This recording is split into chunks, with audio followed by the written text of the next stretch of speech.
지금 장기물 국채금리가 무서운 속도로 치솟으며 시장의 숨통을 조이고 있습니다. 매일 계좌를 열어볼 때마다 파란불이 켜진 QQQ, QLD, TQQQ를 보며 당장이라도 도망치고 싶은 충동을 느끼실 겁니다. 최근 며칠 동안 증시의 가장 큰 화두는 단연코 장기물 금리의 발작적인 상승입니다. 장기물 금리가 거시 경제 측면에서 위에서 아래로 짓누르며 무자비한 밸류에이션 압박을 가하고 있습니다. 과연 우리 증시가 그리고 우리가 인생을 걸고 투자하는 QQQ, QLD, TQQQ가 이 거대한 압박을 버텨낼 수 있을지 치열한 사투가 벌어지고 있는 중입니다. 오늘도 증시 하락폭 자체는 1% 남짓으로 겉보기에는 크게 무너지지 않았습니다. 빅스 지수 역시 시장의 우려만큼 치솟지는 않았습니다. 하지만 수면 아래의 상황은 다릅니다. 국채금리는 멈출 줄 모르고 오르고 있습니다. 10년물 국채금리는 4.7%를 위협하고 있고 30년물은 어느새 5.2% 턱 밑까지 올라왔습니다. 이 거대한 매크로의 파도 속에서 우리는 명확한 두 가지 축을 봐야 합니다. 하나는 방금 말씀드린 공포의 국채금리이고 다른 하나는 바로 증시를 이끄는 핵심 엔진인 반도체입니다.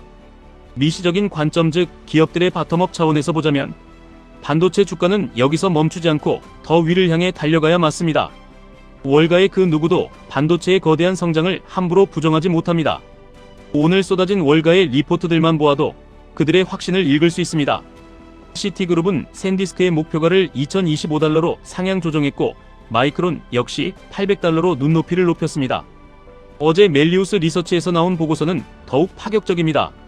마이크론을 1100달러, 샌디스크를 2350달러로 올리며 시장에 강력한 매수 신호를 던졌습니다. 기업 자체의 본질적인 가치와 이익 창출 능력만 놓고 본다면 반도체 섹터는 앞으로 훨씬 더 멀리 갈 수밖에 없습니다. 이것은 월가 전체에 깔려있는 광범위하고 단단한 공감대입니다. 그리고 이 반도체의 성장은 곧 QQQ, QLD, TQQQ의 폭발적인 상승 동력과 정확히 일치합니다. 우리는 이 명백한 사실을 결코 잊어서는 안 됩니다. 하지만 현실은 결코 만만하지 않습니다. 앞서 말씀드린 끝없이 오르는 국채, 금리가 이 반도체의 찬란한 비전을 자꾸만 어둠 속으로 끌어내리려 하기 때문입니다.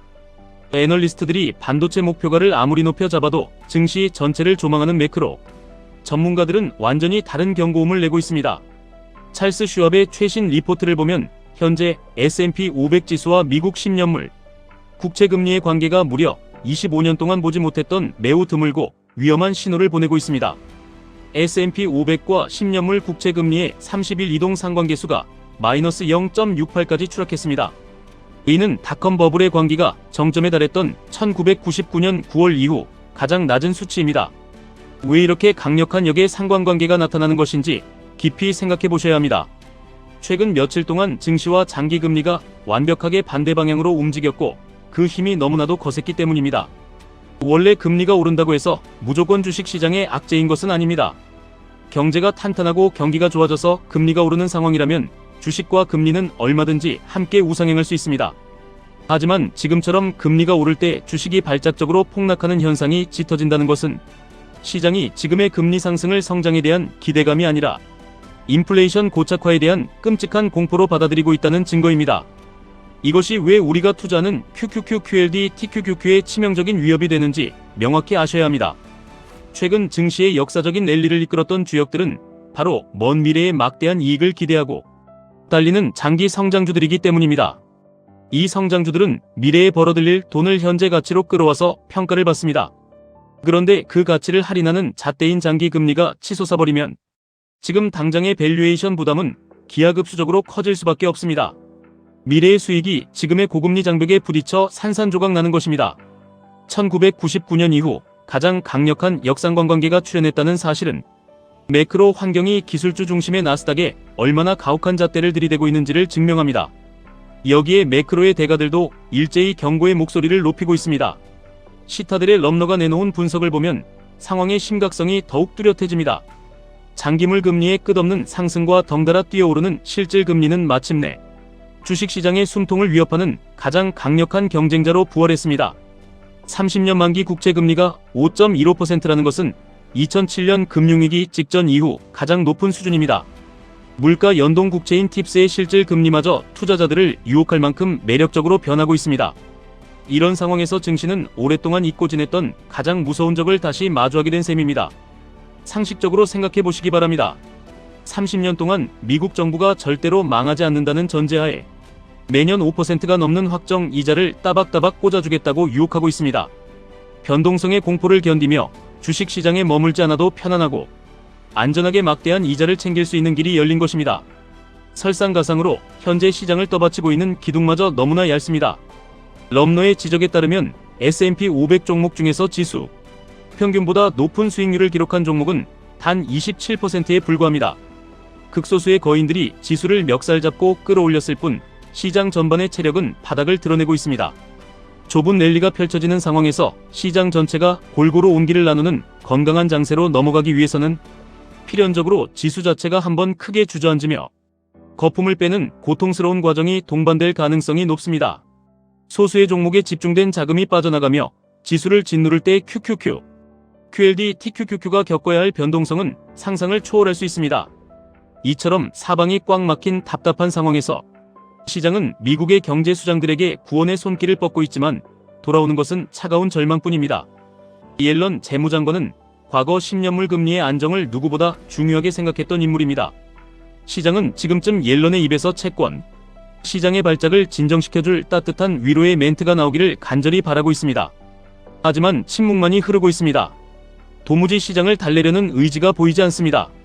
뾰족한 수가 없어서 입을 닫고 있는 것인지 아니면 아직은 증시가 폭락장으로 접어들지 않았으니 최후의 카드를 아껴두고 있는 것인지 그 속내를 알 길은 없습니다. 하지만 현재 옐런 장관이 글로벌 무대에서 쏟아내는 발언들을 종합해보면 오히려 물가를 자극하고 금리 상승에 기름을 붓는 위험한 행보를 이어가고 있습니다. 주요 7개국 회의에서 옐런 장관이 던진 메시지는 명확합니다. 싼값으로 전 세계를 덮치고 있는 중국산 제조업 제품을 더 이상 용납하지 않겠다는 선전포고입니다. 미국은 이미 거대한 관세 장벽을 세워 중국을 막았지만 유럽이나 호주, 캐나다, 일본 등 다른 국가들은 무방비 상태로 노출되어 있다고 강력히 경고했습니다. 중국이 쏟아내는 전기차 배터리 첨단 제조품들이 미국으로 들어오지 못한다면 결국 다른 동맹국들의 시장을 교란할 것이기 때문에 다같이 연대해서 중국의 과잉 생산 물량을 막아내야 한다는 논리입니다. 표면적으로는 서방 국가들의 결속을 다지는 것처럼 보이지만 경제적인 측면에서 이것은 전 세계적인 인플레이션 쓰나미를 예고하는 섬뜩한 경고장입니다. 과거 수십 년 동안 미국과 전 세계가 낮은 물가를 누리며 고성장을 이어갈 수 있었던 핵심 이유는 중국이 값싼 노동력을 바탕으로 디플레이션을 전 세계로 수출해 주었기 때문입니다. 하지만 이제 그 시대는 끝났습니다. 중국의 저가 덤핑 물량이 차단된다면 당장 동맹국들의 소비자 물가는 폭등할 수밖에 없습니다.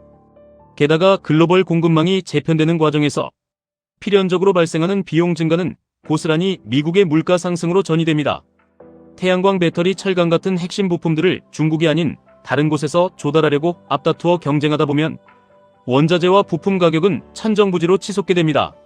생산 원가가 올라가면 당연히 최종 소비재의 가격도 오르게 되고 이는 미국의 인플레이션 압력을 다시 끌어올리는 뇌관이 됩니다.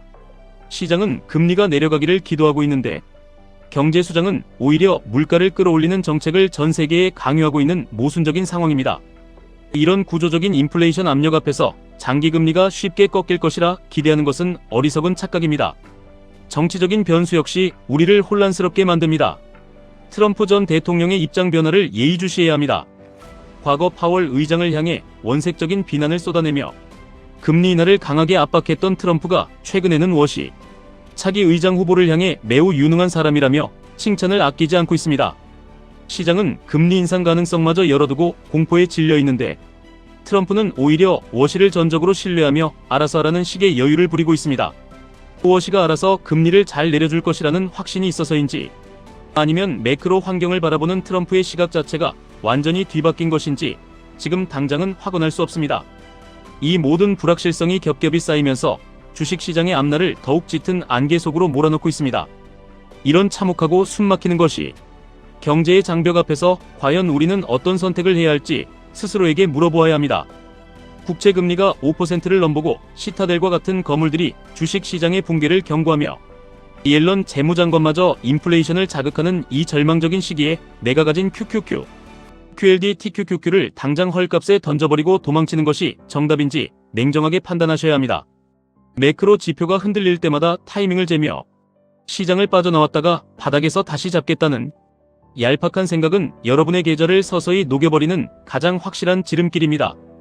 특히나 레버리지 상품인 QLD와 TQQQ를 다루면서 시장의 단기적인 잡음에 흔들린다면 결코 장기적인 부의 축적을 이뤄낼 수 없습니다. 우리는 다시 본질로 돌아가야 합니다. 앞서 말씀드린 반도체의 슈퍼사이클의 거대한 흐름을 단단히 붙잡아야 합니다. 그것이 경제의 파도가 아무리 거칠게 몰아쳐도 세상을 바꾸는 기술의 진보는 결코 멈추지 않습니다. 인공지능과 반도체 혁명은 일시적인 유행이 아니라 인류의 삶을 근본적으로 뜯어고치는 거대한 산업혁명입니다. 금리가 오르고 물가가 뛰어도 기업들은 살아남기 위해, 그리고 경쟁에서 도태되지 않기 위해 기계적으로 인공지능과 반도체에 천문학적인 자본을 쏟아부을 수밖에 없습니다. 월가의 거대 자본들이 샌디스크와 마이크론의 목표가를 미친 듯이 끌어올리는 이유는 바로 이 구조적인 성장에 대한 거대한 확신 때문입니다. 그리고 그 거대한 혁명의 심장부에 바로 나스닥 100 지수를 추종하는 QQQ가 있고, 그 변동성을 극대화하여 부의 추월차선으로 안내하는 QLD와 TQQQ가 굳건히 자리 잡고 있습니다. 금리가 올라서 주가가 빠지는 지금의 상황을 단순한 공포로 받아들이지 마십시오. 오히려 이것은 매크로 환경의 압박으로 인해 펀더멘탈이 완벽한 기술, 주도주들을 박앤세일 가격에 주워 담을 수 있는 절호의 기회로 해석해야 합니다. 시장이 거시적인 공포에 짓눌려 발작을 일으킬 때가 바로 기업의 내재 가치 대비 극심한 밸류에이션 압축이 일어나는 시기입니다. 전문적인 투자자들은 바로 이럴 때 감정을 철저히 배제하고 객관적인 데이터에 근거하여 전략적인 분할 매수를 묵묵히 집행합니다. 시장이 두려움에 떨며 던지는 물량을 고스란히 받아내며 다음 상승장의 거대한 파도를 미리 준비하는 것입니다. 물론 당장의 변동성은 뼈를 깎는 고통을 수반합니다. 2배수, 3배수 레버리지를 활용하는 투자자들에게는 하루하루가 지옥 같은 심리전의 연속일 것입니다. 내가 주식을 팔고 나면 오를 것 같고 쥐고 있으면 끝없이 추락할 것 같은 두려움이 머릿속을 지배할 것입니다. 하지만 역사적으로 증시의 가장 큰 상승은 가장 깊은 절망의 한가운데서 피어났다는 사실을 잊으시면 안 됩니다. 채권 금리가 꼭지를 찍고 꺾이는 그 짧은 찰나의 순간, 주식시장은 그동안 억눌렸던 에너지를 폭발시키며 미친 듯이 위로 솟구칩니다. 여러분이 매크로 공포에 질려 시장을 떠나 있는 동안 그 며칠간의 폭등장을 단 한 번이라도 놓치게 된다면 장기적인 복리 수익은 영원히 망가져 버립니다. 타이밍을 맞추려 들지 마시고 시장에 끝까지 머무르셔야 합니다. 우리는 흔들리지 않는 굳건한 마인드로 이 거친 파도를 정면으로 돌파해야 합니다. 시장을 지배하는 공포의 실체를 정확히 인지하고 그 이면에 숨겨진 거대한 기회를 포착하는 날카로운 통찰력이 필요합니다. 10년물 금리가 발작을 하고 중국산 관세 폭탄이 물가를 자극하더라도 나스닥을 이끄는 위대한 기업들의 장기적인 이익 창출 능력은 결코 훼손되지 않는다는 진리를 믿으셔야 합니다. 지금의 하락을 두려워하며 뒤로 숨지 마시고 구조적 성장에 대한 강한 확신을 바탕으로 위기를 기회로 바꾸는 결단력을 보여주실 때입니다. 감정을 통제하고 원칙을 지키는 투자가 결국 모든 것을 이깁니다. 지금까지 1분 투자 하이젠버그였습니다.